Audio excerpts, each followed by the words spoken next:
Now, writing your code can introduce you sometimes to a lot of retyping the same line of code over and over again. And a very simple way to avoid that is by inheritance. And I will show you what the problem is and how to solve it. So let's say that we have a class that is creating German people. So class German, and then we'll create a method here, speak, and we'll print speaking, right?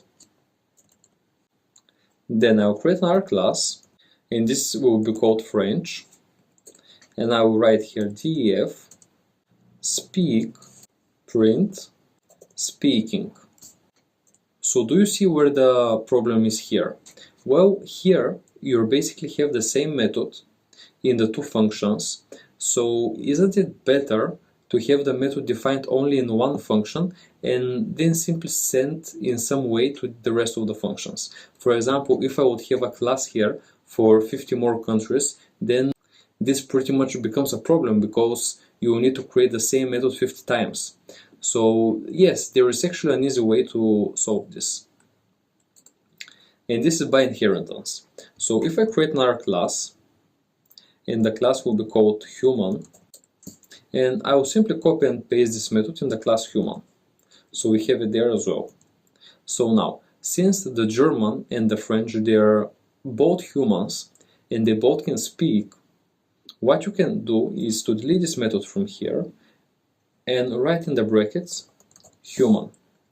And this means that the class German will basically get all the methods from the class human, or it will inherit them.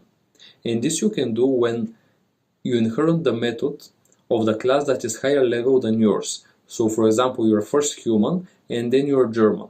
So basically the German will inherit all the features of the class human.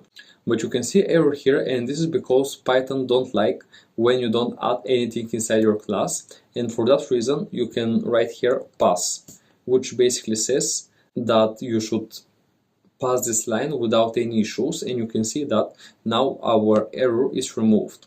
And let's do the same for the French. Pass, and also I write here human. So now let's create a French person. For example, let Stefan be a French person, so I write Stefan equals French, right? And now if I write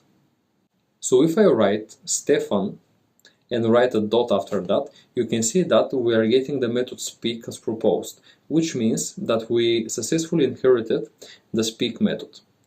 And now let's run the code now, and you can see that now Stefan can speak because it's inherited the method from the human class.